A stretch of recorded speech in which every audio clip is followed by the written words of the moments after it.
Hello சைடெக் friends, இந்த வீடியோவில் உங்களுக்கு செல்ஃப் லவ் குறைவாக உள்ளது அப்படின்றதுக்கான ஒரு 10 விதமான அறிகுறிகளை பற்றி டிஸ்கஸ் பண்ண போகிறோம். ஏற்கனவே செல்ஃப் லவ் பற்றிய நிறைய வீடியோஸ் நம்ம அப்லோட் பண்ணியிருக்கோம். செல்ஃப் லவ் அப்படின்றது என்ன அப்படின்னாக்கா, உங்கள் மேலே நீங்கள் வச்சுருக்கிற மதிப்பு அல்லது உங்கள் மேலே நீங்கள் வச்சுருக்கிற விருப்பம் கம்மியாக இருக்கிறது. இது கம்மியாக இருக்கிறதுனால நிறைய விதமான நம்முடைய பேச்சுகள்லையும் நம்முடைய செயல்பாடுகள்லையும் நம்முடைய வாழ்க்கை முறைகள்லையும் நிறைய மாற்றங்கள் ஏற்பட ஆரம்பிக்கும். இதனால் நம்ம மனதளவுலையும் நிறைய பிரச்சனைகள் ஏற்பட ஆரம்பிக்கும். சரி, உங்களுக்கு இந்த செல்ஃப் லவ் உண்மையிலேயே கம்மியாக தான் இருக்கா அப்படின்னு தெரிஞ்சுக்கிறதுக்காக தான் இந்த 10 அறிகுறியில் இந்த வீடியோ நான் விலைக்கு சொல்ல போகிறேன். நான் ராஜ்குமார், உளவியல் சிகிச்சையாளர், சைக்காலஜிக்கல் டெக்னிக்ஸ் சைடெக் தமிழ் மூலமாக சைக்காலஜி சம்மந்தப்பட்ட விஷயங்கள் நம்ம டிஸ்கஸ் பண்ணிகிட்டு இருக்கோம். நிச்சயமாக இந்த வீடியோ வந்து உங்களுக்கு பயனுள்ளதாக இருக்குன்னு நினைக்கிறேன். சரி, வாங்க வீடியோக்குள்ளே போகலாம். ஃபஸ்ட்டு விஷயம், உங்களுக்கு செல்ஃப் லவ் கம்மியாக இருக்குது அப்படின்னாக்கா, நீங்கள் உங்களுடைய உண்மைத்தன்மைன்னு ஒன்று இருக்குது. உங்களுக்கான ஒரு உண்மைத்தன்மை, ஒரு உண்மையான ஒரு குணம்னு ஒன்று இருக்கும். அதை வந்து ஒவ்வொரு நபருக்கு ஏற்ற மாதிரி மாற்றிக்கிட்டே இருப்பீங்க. உதாரணத்துக்கு இந்த பச்சோந்தின்னு சொல்லுவாங்க இல்லையா? ஸோ அது என்ன பண்ணுவோம், அது எங்கே இருக்கோ அதுக்கேற்ற மாதிரி கலரை மாற்றிக்கும். அது எந்த இடத்துல இருக்கோ அதுக்கேற்ற மாதிரி தன்னை மாற்றிக்கும். ஸோ இது என்னென்னா, தனக்கான ஒரு இயல்புன்னு ஒன்று இருக்குல்ல, அந்த இயல்பு இல்லாமல் ஒவ்வொரு நபர்கிட்டையும் நடிக்கிறது, ஒவ்வொரு நபர்கிட்டையும் அவங்களுக்கு ஏற்ற மாதிரி பேசுகிறது, இது மாதிரி மாற்றிக்கிறது, இப்படி தன்னை வந்து மாற்றிக்கிட்டே இருக்கக்கூடிய ஒரு விஷயமாக அவங்களுடைய குணாதிசயம் வந்து இருக்கும். ஆக உண்மையான அவங்களுக்குன்னு ஒரு இயல்பு இருக்குல்ல, அந்த இயல்பை வந்து அவங்க வந்து மறைப்பாங்க, மாற்றிக்கிட்டே இருப்பாங்க. ஸோ இது வந்து செல்ஃப் லவ்க்கு குறைவாக இருக்கிறதுக்கான ஒரு அறிகுறியாக எடுத்துக்கலாம். ரெண்டாவது, ஓவர் அனலைஸ் பண்ணிகிட்டே இருப்பாங்க. உங்களுக்குன்னு ஒரு பிஹேவியர் இருக்கும், உங்களுக்குன்னு ஒரு பழக்கம் இருக்கும். அந்த பழக்கத்தை என்ன பண்ணுவாங்க, நான் சரியாக தான் நடந்துக்கிறேனா, நான் கரெக்டாக தான் இருக்கேனா, நான் சரியானபடி யோசிக்கிறேனா, சரியானபடி பேசுகிறேன்னா, நான் சரியாக நடந்துக்கிறேனா, நான் கரெக்டு தானா, இங்கே இப்படி தான் நடந்துக்கணுமா, இவங்ககிட்ட இப்படி தான் இருந்துக்கணுமா, இதை இப்படி தான் செய்யணுமா, இது இப்படி செய்யக்கூடாதா, இப்படின்ற மாதிரியான உங்கள் பிஹேவியர் பற்றிய ஒரு ஓவர் அனலைஸ் நீங்களே பண்ணிக்கிட்டே இருக்கீங்க அப்படின்னாலும் உங்களுக்கு செல்ஃப் லவ் கம்மியாக இருக்குன்னு அர்த்தம். இன்னும் சில இன்ட்ரெஸ்டிங்கான விஷயங்களை பார்ப்போம். மூணாவது விஷயம் என்னன்னாக்கா, ஒரு பயம் இருக்கும். என்ன பயம்? மற்றவங்க என்னை வந்து இவன் இப்படிப்பட்டவன் அப்படிப்பட்டவன்னு சொல்லிவிடுவாங்களோ, மற்றவங்க வந்து என்னை வந்து ஒரு குறைச்சி மதிப்பிட்டுருவாங்களோன்னு ஒரு பயம் இருக்கும். மற்றவங்க என்ன சொல்லிவிடுவாங்களோ, மற்றவங்க என்னை பற்றி ஜட்ஜ் பண்ணிவிடுவாங்களோ அப்படின்ற மாதிரி ஒரு பயம் இருந்துக்கிட்டே இருக்குது அப்படின்னாக்கா, உங்களுக்கான செல்ஃப் லவ் வந்து கம்மியாக இருக்குன்னு அர்த்தம். நாலாவது விஷயம் பார்ப்போம். நாலாவது விஷயம்னாக்கா, உங்கள் ஃபிசிக்கல் ஆர் சைக்கலாஜிக்கல், உங்களுடைய மனசு அல்லது உடம்பு, இது ரெண்டையுமே கேர் பண்ணிக்கிறது ரொம்ப கஷ்டமாக இருக்கும். உங்கள் உடம்பை பராமரிச்சுக்கிறதும் உங்களுடைய மனசை நல்லபடியாக வச்சுக்கிறதுக்குமான ரொம்ப ஒரு ஸ்ட்ரகிள் இருக்கும், ஒரு போராட்டமாக இருக்கும். கரெக்டான டைம் ஃபுட் எடுத்துக்கிறது, தூக்கம் பிரச்சனையாக இருக்கும், ஒரு சந்தோஷமாக இருக்க முடியாது, சில கெட்ட பழக்கங்கள் அதிகமாகிடும், குடிக்கிறதோ ஸ்மோக் பண்ணுறதோ. ஸோ இவைகள்லாம் கூட வந்து என்ன பண்ணிட்டாக்கா அதிகமாகிட்டு இருக்கும். உங்கள் உடம்பை பராமரிக்கிறது, உங்களுடைய மனசை நல்லா வச்சுக்கிறது, இது ரொம்ப கஷ்டமான ஒரு விஷயமா இருக்கும். இப்படி இருக்குன்னா கூட அது பராமரிச்சிக்க முடியாது, பார்த்துக்கிறதுக்கான நேரம் ஒதுக்கலோ அல்லது அதுக்கான மெனக்கிடலோ இருக்காது. இப்படி இருக்குனாக்கா உங்களுக்கு செல்ஃப் லவ் ரொம்ப கம்மியாக இருக்குன்னு அர்த்தம். இப்போ 5வது விஷயம் பார்க்கலாம். இந்த 5வது விஷயத்தில் என்னன்னாக்கா, அது அப்படின்னா மற்றவங்களோட கம்பேர் பண்ணி பார்த்து உங்களை நீங்களே இன்ஃபீரியராக நினைக்கிறது, மற்றவங்களோட உங்களை கம்பேர் பண்ணி பார்த்து உங்களை நீங்கள் குறைவாக நினைக்கிறது, குறைவாக கருதுறது. நான் என் கூட ஒர்க் பண்ணுறாரு அவர் மாதிரி இல்லை, என் கூட படிச்சுட்ருக்காங்கல்ல அவங்கள மாதிரி நான் இல்லை, இவரை மாதிரி நான் நடந்துக்க முடியல, இவரை மாதிரி நான் பேச முடியல, இவரை மாதிரி நான் சிரிக்க முடியல, இவரை மாதிரி நான் நடந்துக்க முடியல, இவரை மாதிரி நான் என்னால் ஜெயிக்க முடியல, இந்த மாதிரியான ஸோ இந்த கம்பேர் பண்ணி தன்னைத்தானே குறைச்சிக்கிற ஒரு விஷயம் இருக்குன்னாக்கா செல்ஃப் லவ் வந்து கம்மியாக இருக்குன்னு அர்த்தம். இது வரைக்கும் 5 விஷயம் பார்த்துருக்கோம். 6வது விஷயம் பார்க்கலாம். இங்கே என்னென்னா, உங்களை நீங்களே ரொம்பவும் சிரமப்படுத்திப்பீங்க.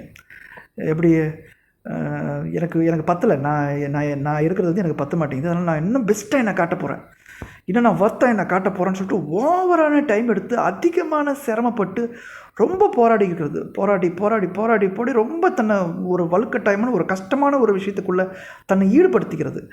என்ன மற்றவங்களாம் சொல்கிறாங்க, நீ போதுமான அளவுக்கு இருக்க, நீ நல்லா இருக்க, நீ அழகாக இருக்க, நீ திறமையாக இருக்க, நீ நல்லா பேசுகிற, நீ நல்லா செயல்படுறன்னு மற்றவங்க சொன்னால் கூட இவங்களுக்கு பத்தாது. இல்லை, நான் பெஸ்ட்டாக வரணும். நீ ஆல்ரெடி பெஸ்ட்டு தான்ப்பா, மற்றவங்க சொன்னால் அதை ஏற்றுக்க முடியாது. ஸோ நான் இன்னும் வரணும் என்னை போட்டு சிரமப்படுத்திக்கிட்டே இருப்பேன். அப்படி இருக்குது அப்படின்னாக்கா அது வந்து ஒரு செல்ஃப் லவ் கம்மியாக இருக்கிறதுக்கான ஒரு அடையாளம். அடுத்து 7வது விஷயம் பார்க்கலாம். 7வது விஷயத்துலனாக்கா, இங்கே கான்ஃபிடென்ஸ் வந்து ரொம்ப கம்மியாக இருக்கும்.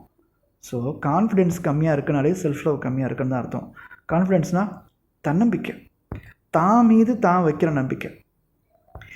என்னை எத்தனை பேர் நல்லா சரியாக இருக்குன்னு சொன்னாலும் என் மேலே வந்து ஒரு நம்பிக்கை வந்து எனக்கு இருக்குது. நான் அந்த மாதிரி இல்லைன்னு ஒரு முடிவு ஸ்ட்ராங்காக நம்புவாங்க. எனக்கு கெப்பாசிட்டி இல்லை, நான் கேப்பபிள் பர்சன் கிடையாது, என்னால் முடியாதுன்னு.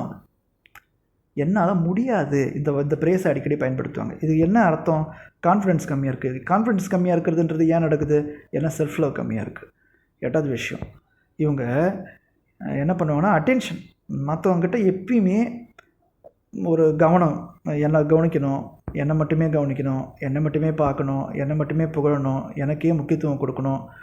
ஸோ இந்த அஃபர்மேஷன்ஸ் அப்படின்றது மற்றவங்க இவங்களுக்கு கொடுக்கணும் அப்படி எதிர்பார்ப்பாங்க. மற்றவங்க இவங்க மேலே எப்பயுமே ஒரு கவனம் வச்சுக்கிட்டே இருக்கணும். அது நல் பேச்சுன்னு சொல்லுவாங்க.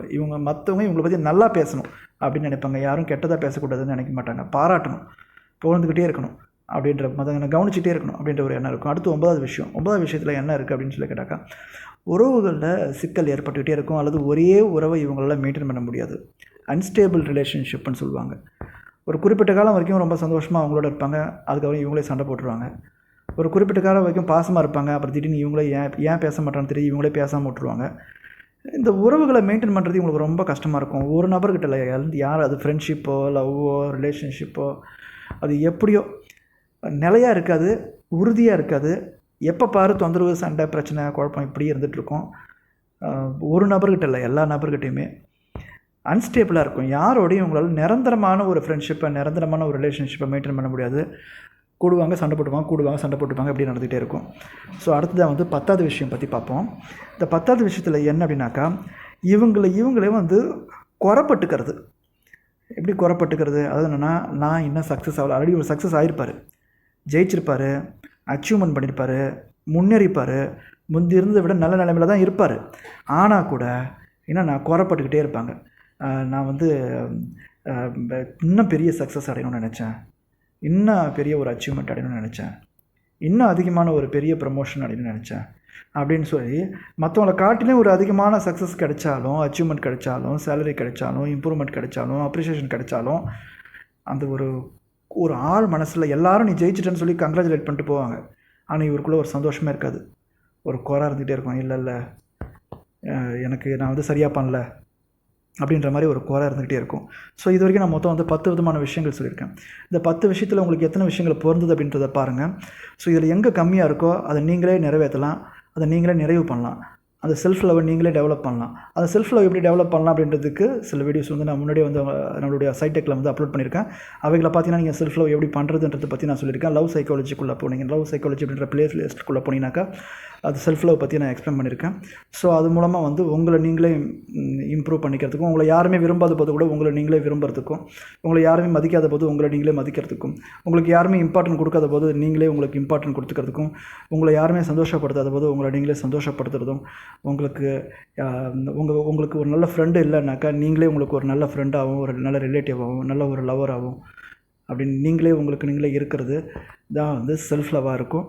இதெல்லாம் எப்படி பண்ணலான்றதை நான் வீடியோஸில் கனெக்ட் பண்ணியிருக்கேன். நான் ராஜ்குமார், உளவியல் சிகிச்சையாளர், சைக்காலஜிக்கல் டெக்னிக்ஸ் மூலமாக தொடர்ந்து நான் உங்களுக்கு வீடியோஸ் அப்லோட் பண்ணிட்டுருக்கேன். இந்த வீடியோ உங்களுக்கு பிடிச்சிருந்தாக்கா லைக் பண்ணி வச்சுக்கோங்க.